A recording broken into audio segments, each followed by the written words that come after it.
Hello, YouTubers. This is Captain Cummings of the New Mutants, and the Super Bowl is coming up, and so I decided to review Superpro since we have a week away till the Super Bowl.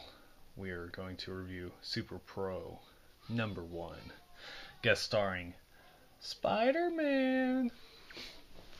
Anyways, it says up here in the black. It's really hard to say. Read. It says Phil Grayfield's career at pro football player ended soon after it began due to injuries. Now, as a result of a fantastic accident, he has a new career as a superpowered hero who uses his amazing abilities to fight crime and defend the sport he loves and those forces that would seek to corrupt it. For Phil has become NFL Superpro. When I read that, and I was like, he's got injuries, now he's a crime fighter. And then it said an accident that gave him the ability to blah blah blah. I was like, well, why didn't he just become a football player again? It's pretty funny. Also on this first page, I noticed that this character right here, I don't know if you can notice it, but he looks a lot like William Dafoe, who is the man who played Norman Osborn in the Spider-Man films. And if you look at him very closely,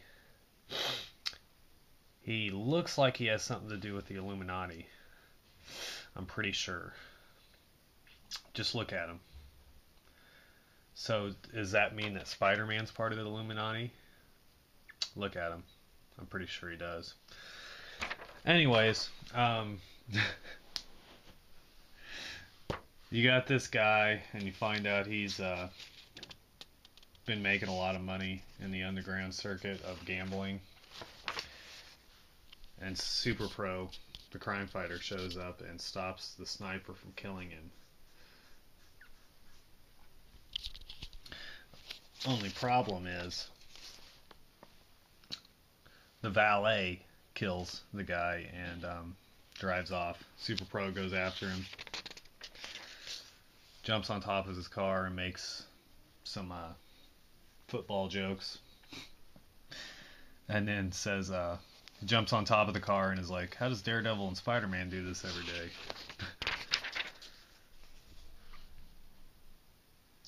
And so he falls off the car and starts running, and all of a sudden Spider-Man shows up. He's in Los Angeles,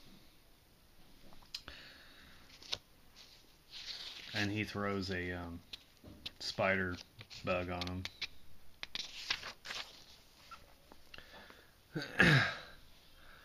And then he goes and gets into a super van where he hangs out with his buddy Ken Reed, who's a veteran cameraman.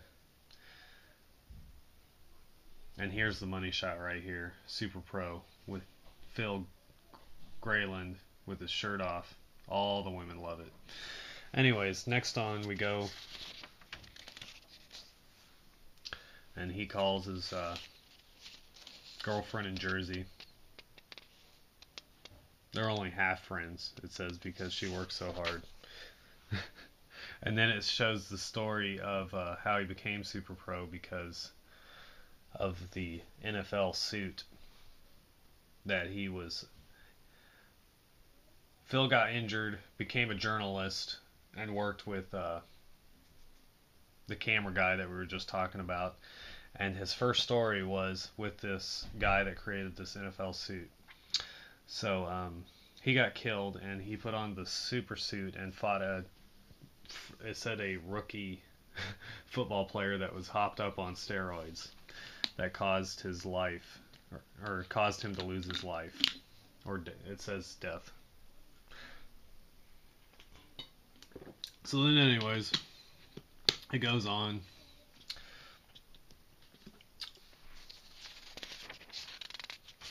And they're trying to get Pressman, this guy, they're trying to get to him for some reason. But I like this part right here. It says, Kent, please go to the library and find everything you can about this so-called superhero. Why is he going to the library? Wouldn't he just like... I don't understand that. It's really funny though. So then, this is pretty cool.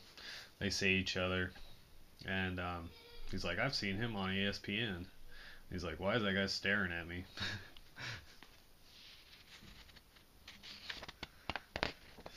And then there's an ad in here for joining the Bo Jackson Club, where you get a it's only $17, and you get a T-shirt, a poster, and apparently you can get a cool job like be the ambassador of Hawaii and fly my own helicopter. Yesterday I bought Italy and a pro football team.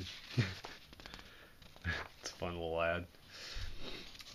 So then Spider-Man notices something going on, and he runs into the alley to get dressed so he can help everybody.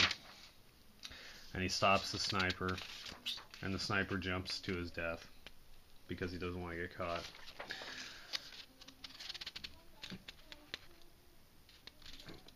Spider-Man's always throwing tracking devices on people's. It's like he's part of the CIA or something.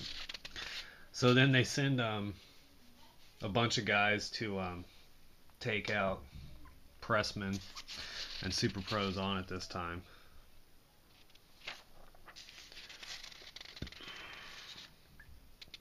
And he saves Pressman, beats everybody up.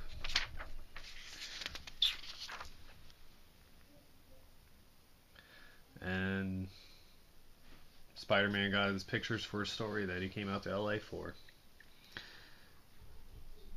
And then there was something on here that I really...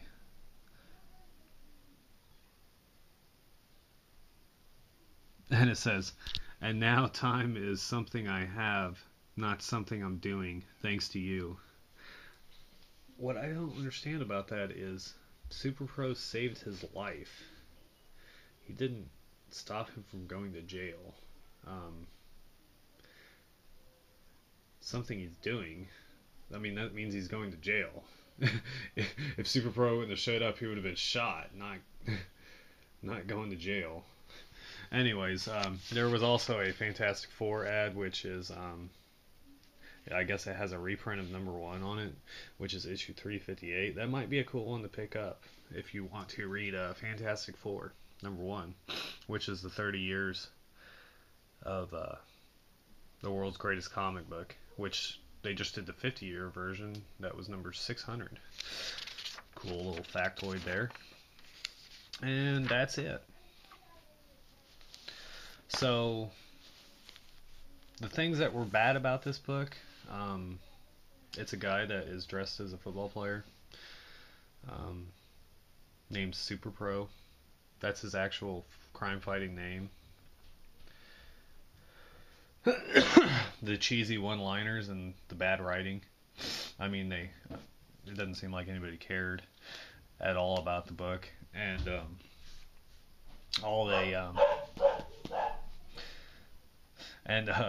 they had to put Spider-Man in half the issue to make it good. So, that's what you get. The good things about the book is the art's pretty good, and the coloring is really nice. I love the coloring. So, it was a fun book to do because of the circumstances of the Super Bowl coming up. And that's really about it. I wouldn't recommend buying it, but we got it for like $0.25 at a comic show. What's $0.25? And it's a first issue. So, whatever. It was fun. Nice review. And I hope you guys enjoyed it. Enjoy the Super Bowl this year. Eats lots of chicken wings and nachos and burritos and all that good stuff. Pizzas. Yeah. And we'll see you later. Hope you enjoyed the review. I would give this comic, though, a 2 out of... No, I'd give it a 1 out of 5 stars. It deserves it. I mean, if they wanted to make a ex-football player to be a superhero, he shouldn't dress up as a football player. That's stupid. And his name shouldn't be Superpro. That's a stupid name. That's just my opinion, and that's what I'm going with. Um, 1 out of 5 stars. It was a fun read for the circumstance, but I wouldn't recommend it to anybody. I wouldn't pay more than like 50 cents for it, even though the original cover price was $1. Well, that's all I'll give you for today, and I hope you enjoyed it, and later.